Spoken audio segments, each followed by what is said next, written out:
Have you ever picked up your phone just to check one quick thing, and then, in a blink, 40 minutes have vanished? If that sounds familiar, this video is for you. Because what if I told you that your social media feed is not just a neutral stream of content? What if it's not just shaping what you see, but shaping the very person you're becoming? We scroll and scroll, thinking it's just harmless entertainment. But spiritually, every single scroll is a tiny act of formation. You're being catechized, not by priests or your teachers, but by powerful algorithms.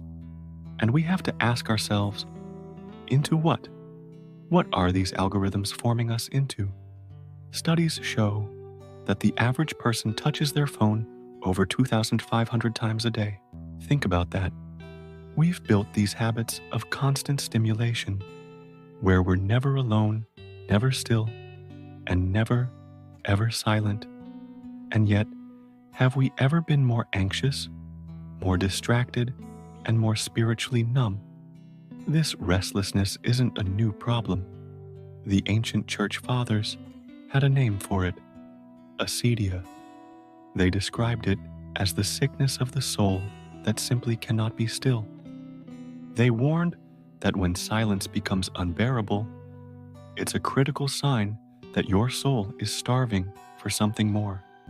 What the modern world dismisses as simple boredom, the saints recognized as a spiritual emergency. But here's the beautiful part. The church gave us the antidote centuries before social media even existed.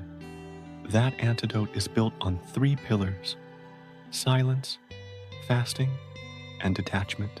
Now, let's be clear. Detachment doesn't mean you have to throw your phone in the river. It means not letting it own you, not letting it dictate your peace.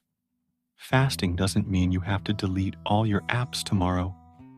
It means intentionally reclaiming your attention, which is one of the most sacred gifts you possess. Why? Because your attention is a form of prayer in disguise. Whatever holds your attention is what holds your worship. When your eyes are glued more to a glowing screen than to a crucifix, your heart will naturally start to glow for the wrong things. I decided to try this myself. I committed to a 24-hour social media fast. No reels, no DMs, no mindless scrolling, and honestly, what happened shocked me. At first, my mind was just loud. It was chaotic. I kept instinctively reaching for my phone without even thinking about it. My brain panicked in the silence, like it had forgotten how to exist without constant noise and input. But then, after a few hours, something began to shift. I started noticing things again: the sound of my own footsteps, the wind outside, my own breathing. I could hear the prayer beads clicking between my fingers. My thoughts began to slow down, and my heart followed. I realized the silence wasn't empty at all. It was alive, and it made me understand that the constant scroll is a form of spiritual noise that keeps us from hearing God. It's not because He isn't speaking, but because we've become deafened by the constant digital chatter. This addiction to social media isn't just a bad habit, it's a spiritual battle. You are fighting for your attention because your attention is the gateway to your soul. The enemy doesn't need to convince you to commit some great sin. He just needs to keep you distracted long enough that you forget holiness is even an option. He just needs to keep you scrolling until your desire for God fades into the background. So, how do we fight back? How do we reclaim our souls? You start small. You set sacred boundaries. Maybe it's 1 hour a day, completely without your phone. Maybe it's a commitment to not scroll before your morning prayer. Or maybe it's turning your screen off 1 hour before you go to bed. Then, you fill that reclaimed space with something real, something life-giving. Open the scriptures. Sit in silence. Reflect on your day. St. Augustine famously wrote, "Our hearts are restless until they rest in you."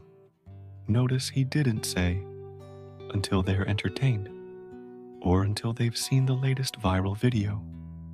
He said, until they rest in God. Every single moment you reclaim from distraction is a small but powerful act of rebellion against the noise of the world. Every time you choose silence over stimulation, you're making a profound statement. You do not own my mind. My soul belongs to someone else. You don't have to abandon technology altogether. The church isn't anti-technology. It's pro-human. It's here to remind us that while the world is loud, God still whispers, and He is waiting for us in the silence that we so often try to avoid. So tonight, before you open your phone one more time, just ask yourself this simple question. Is what I'm about to do going to bring me closer to peace? Or is it going to pull me farther away from it? Because one day, you will put your phone down for the very last time. And when that day comes, what will your soul remember most? Will it be an endless feed of fleeting images, or the quiet, steady presence of God? Thank you so much for watching. If this message resonated with you, please consider liking this video and subscribing to the channel for more content that helps us navigate our faith in this modern world. God bless.